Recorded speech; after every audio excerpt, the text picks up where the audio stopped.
অনতিবিলম্বে আমাদের দাবি মেনে দ্রুততম সময়ের মধ্যে সাকসু নির্বাচন আয়োজন না করা হয়, তাহলে আমরা সবাইকে সাথে নিয়ে কমপ্লিট শাটডাউন ঘোষণা করব এবং শিক্ষার্থীদেরকে সাথে নিয়ে সারা দেশের আমাদের সহযোদ্ধাদেরকে সাথে নিয়ে আমরা আরও কঠোর কর্মসূচি দিতে বাধ্য হব।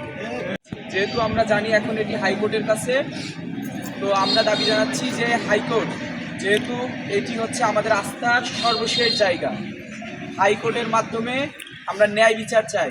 আমরা বিশ্বাস করি যে যদি আমাদের এই শুনানি করা হয়, আমাদের যে শক্ত গ্রাউন্ড নির্বাচন কমিশন যথাযথভাবে আমাদেরকে শর্ত সাপেক্ষে আমাদেরকে নির্বাচন সংগঠনের কন্ডাক্ট করার অনুমতি আমাদের প্রশাসনকে দেওয়া হয়েছিল। তো এটি যদি শুনানি হয় অবশ্যই রায় শিক্ষার্থীদের পক্ষে আসবে। এজন্য আমরা মাননীয় চেম্বার আদালতকে জানাতে চাই যে আপনারা ন্যায় বিচারের প্রশ্নে, ভোটাধিকারের প্রশ্নে, শিক্ষার্থীদের এবং আগামী দিনে জনগণের ভোট সংরক্ষণের প্রশ্নে আপনারা শিক্ষার্থীদের পক্ষে রায় দিবেন।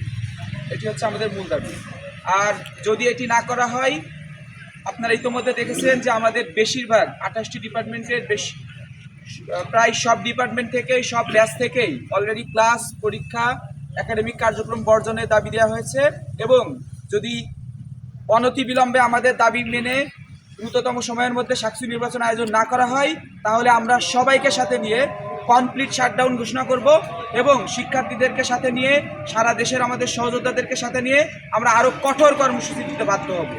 আমাদের হাইকোর্টের কাছে চলে গিয়েছে জাতীয় নির্বাচনের আগে 21 দিনের মধ্যে, জাতীয় নির্বাচনের আগে 21 দিনের মধ্যে যে কোনো নির্বাচন অনুষ্ঠিত করা যাবে না, এরকম যে বাধ্যবাধকতা রয়েছে, সেই বাধ্যবাধকতাগুলোকে শিথিল করে যাতে সাকসুকে তার আওতামুক্ত রাখা হয়।